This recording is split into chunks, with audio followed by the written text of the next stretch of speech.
Welcome to Finding Your Worth From Within, the podcast where I'm going to be helping you up-level your life, find your true self, and ignite the best version of you. I'm your host, Sana, your go-to self-worth mentor, facilitating hundreds of women to unlock your self-belief, master your emotions, and take back control of negative thoughts. We're going to be covering everything self-worth for South Asian women, how to ditch your self-doubt, kick other people's judgment to the curb, and learn how to finally use your voice clearly and with confidence. With the practical tools and spiritual teachings that I give you in this podcast, don't be surprised when this magic begins to massively elevate your life. So whether you're going for a walk, driving home, or listening with a cup of coffee, let's get stuck in. Hey, and welcome back. Today we are talking about how to stick to your morning routine when life is lifing. You know what I mean? Life is constantly throwing you curveballs, whether it's relatives staying over or the kids being off or bank holiday weekends or whatever it is. Just you have these really busy periods of your life when you're like, oh my God, I just want to get back to my morning routine. How do I stick to part of it, some of it, or all of it whilst everything else is happening in the world? Firstly, I just want to say with morning routines, I'm a huge advocate of making them your own. Don't just read something and decide that you have to wake up at 5 a.m. and you have to do half an hour of meditation. You have to do this just because X person has said it on the internet.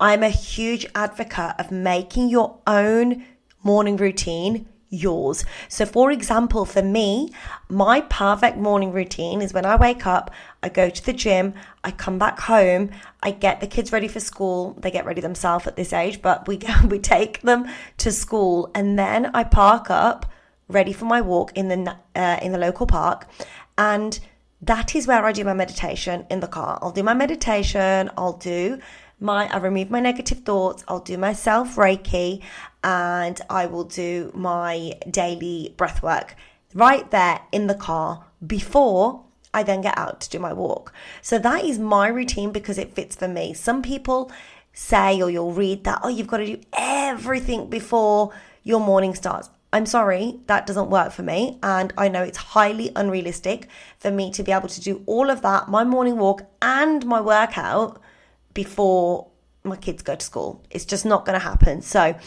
I create my morning routine in a way that I can keep it consistent, and that's what I always encourage other people to do as well. Keep it consistent for you, fit it into your life. So again, I do all of those things before I get out the car, because I know if I do my walk, get in the car, come back home, the minute I walk into the house, I'm going to get distracted and start doing other stuff. So that's why I use my car as my safe space and do all of it. Although I'm sure people must walk past and think, what on earth is she doing? But I don't mind. It's fine. Now, morning routines are really important in general because they are the type of thing that set you up for the day. Once you start doing things within your morning routine, you'll notice the ones that you want to continue doing. And I always say, when you're building your routine, just trial it, test it, see what works for you, see what goes. If you don't like stuff, you can remove it. If you do like stuff, add more stuff in. It's your routine. Figure it out to you. Trial and test what works for you. But a morning routine is so important. It's something I will always advocate because it's almost like when you don't clean your house. If you don't clean your house, then you see that clutter building up, and that's exactly what it's like internally. When you don't use your tools that you know are good for you, that internal clutter, whether it be emotional, whether it energetic, whether it be mental, begins to build up. So the 3 key points that I use with my clients when their life's going off on a tangent, I teach them is, number 1, understand out of your routine what feels best for you. There are going to be some non-negotiables, and there are going to be some things that you just like doing. For example, for me, clearing my energy is an absolute non-negotiable. Because I work with so many clients, because I'm so open and empathetic, I have to clean my own energy all the time, whether it's when I've been to a party, on a social event, or whether it's when I'm working with clients. So that for me is a non-negotiable, and that will happen in any shape or form. So I know if the kids are off and I'm not getting in my morning walk because it's attached to dropping them off at school, then I am definitely still going to be clearing my energy at some point. So figure out your non-negotiable and stick with that. It might be one thing, it might be two things, but stick to your non-negotiables when life is busy and you can't commit to your full routine. Number 2, try and get it in where you can. Just because my morning routine usually goes in straight after I've dropped the kids off, or I usually do my gym workout before they've woken up, if when they're off, I can't do that, still get it in at some point. I still manage to get a workout in. It might be during the day when they're having a bit of downtime. It might be when they're at my sister's, whatever it is, still get that thing in because it still feels good for you. It might not be at the beginning of the day where you usually do it, but the whole point of a routine is because these are the things that feel good for you. So like I said, my workout is usually in the morning, but the Friday just gone, I did it at 6:30 at night because I didn't get it in the morning, but I still got it in throughout the day because it makes me feel good. The same with cleansing. Like I said, it's a non-negotiable for me that I will clear and cleanse my energy. Sometimes I actually do it in the sauna after a workout. I will sit there in the sauna steam room and cleanse my energy and just sit and meditate because that's the time that I've got 10-15 minutes that I will do it. So number 2 is fit it in where you can. If you haven't done it in the morning, don't write it off. Just fit it in throughout the day at some point where you can. Number 3, if you can't commit to your full practice, then shorten it.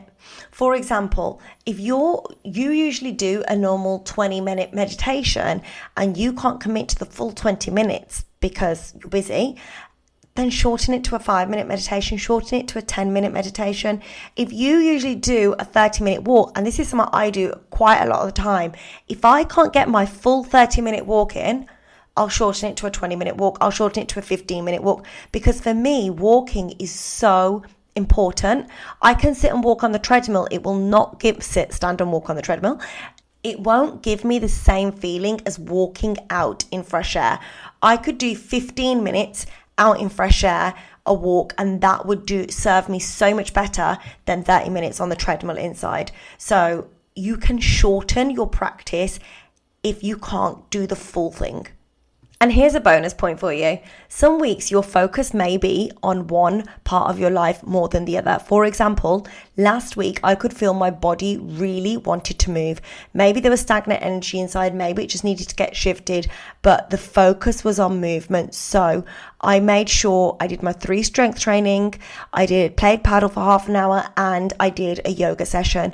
So it was all about movement last week. And because of that, just like I said for the tip before, I shortened my breathwork daily practice so that I could get other things in. So whereas my daily breathwork is normally 10 to 15 minutes, I shortened that to a 5-minute breathwork practice and really focused on movement and training.